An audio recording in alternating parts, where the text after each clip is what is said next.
Hi, hello, my name is Ruben Albers. I'm a PhD student at the University of Siegen and I present our paper Dying, Death and the Afterlife in Human-Computer Interaction. That's a scoping review that I've done with my colleagues Shadan, Sadeghian, Matthias, Laschke and Marc Hassenzahl, also from the University of Siegen. If you're not familiar with the topic, it might sound strange, but there is already some history in HCI. So when the internet became popular, people started to think how it could be used to support people who are preparing for their death or people who are looking for social support during times of grief. Later on, people also started to realize that eventually the users of their systems will die. And in this context, the term Thanatosensitivity got coined to describe systems that acknowledge the experience of death.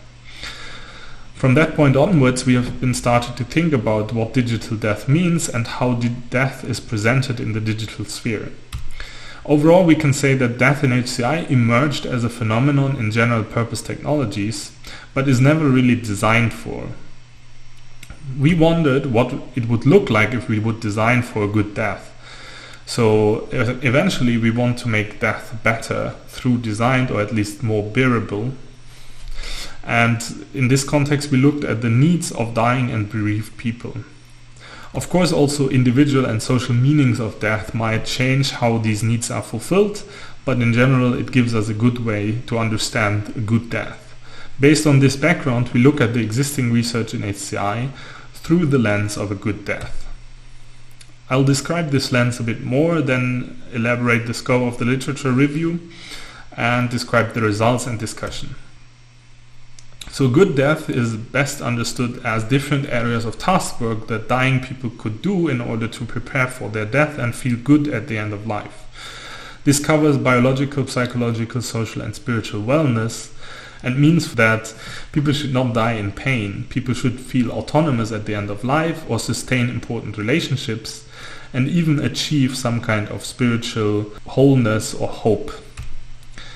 In general, we can use these tasks of dying as a framework to understand the needs and values of dying people and what might lead to a better death. At the same time, we can look at the tasks of mourning to understand what healthy grief should look like. In general, it describes a grief journey as accepting loss, working through the pain of grief, adjusting to the changed world, and moving on with an enduring connection to the deceased. The whole idea is that loss is easier to bear with when it can be integrated throughout the grief journey. With this understanding of a good death in mind, we have looked at 107 reports that deal with death in HCI. We found them in the HCI Digital Library using a title scan, a subsequent keyword search, and an additional citation search, which led to the 107 reports, which we again scanned for conceptual and theoretical contribution with a particular focus on the practices that are enabled through technology.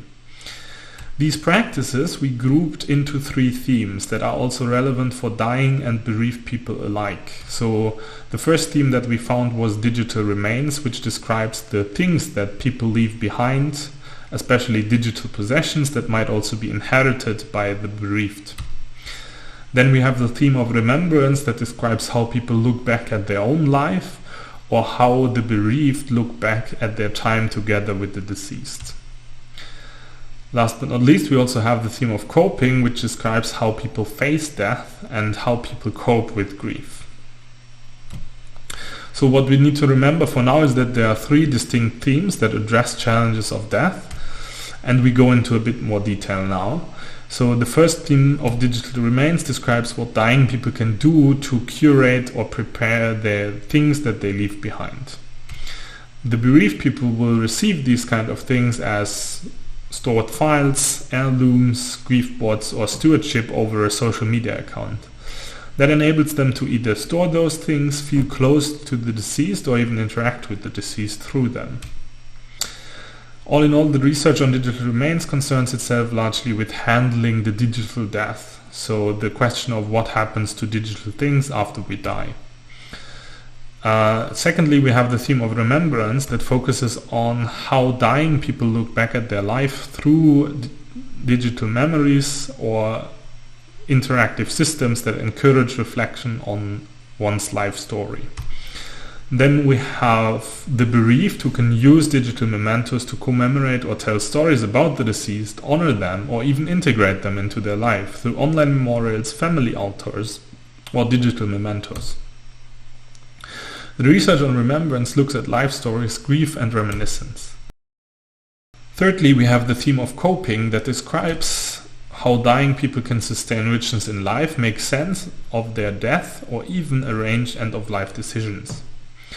We also see that bereaved people can use technologies to engage in rituals of letting go, make sense of their grief, or find social support in online networks. So mainly a therapeutical use. In that sense, the technology for coping offers resources to facilitate acceptance and closure. For the dying people, we see that technology can help to affirm identity, construct narrative, and face death. However, the current focus is on the question what happens to digital estate after death. For example, what happens to my social media account after I die. In this context, also the focus is on posthumous presence and reputation or self-presentation. So how do people want to look after their death or be present in the online sphere? We've seen some diverging paths that are less researched, like life reviews, but also facilitating autonomy and richness at the end of life. But in general, we can say, aside from legacy, we know little about meaning and hope at the end of life. On the side of the bereaved, we know that it's important for them to reconstruct stories about the deceased, integrate their loss, and move on. The current focus is on online opportunities for social support and commemoration, and also the online presence of the dead has been explored in the context of continuing bonds theory that says that there is a continued but transformed interaction with the deceased after death. There are some diverging paths that describe, for example, how the deceased can be integrated into the everyday life of mourners, or how family shrines can enable some kind of ritualized remembrance. However, most technologies in this context are rather passive and past-oriented and neglect the evolving grief journey. So there is an opportunity to modulate better the changes that occur throughout grief. All in all, more than half of the research in SIGCHI deals with legacy making, memorials, or network grief. And of course, hopes to be remembered are important and could benefit socio-psychological wellness, but there are also other preparations that matter, such as attaining integrity or wholeness at the end of life, caring for others with whom we have shared a life story, and the preferences that we have for our own deaths as well as spiritual beliefs. In that sense, digital legacies might be too restrictive to address a good death. Following up on this, future thanato-technologies could take more holistic approaches to preparing for a good death. For example, we could look at how technologies enable a well-managed death through shared meaning-making, joint preparations. That means that the bereaved people could be involved in the dying process, but also vice versa. So dying people could curate certain actions or interventions for the grieving process, but this needs to be carefully negotiated. Another thread could be spiritual meaning making that further explores how we make sense of meaning and closure in the context of death, and how maybe death acceptance could be facilitated through meaning making and technology. Overall, we have seen that designing for a good death opens up new avenues for thanato-technology. If you want to read more, please check out the paper in the ACM Digital Library, and thank you very much for your attention.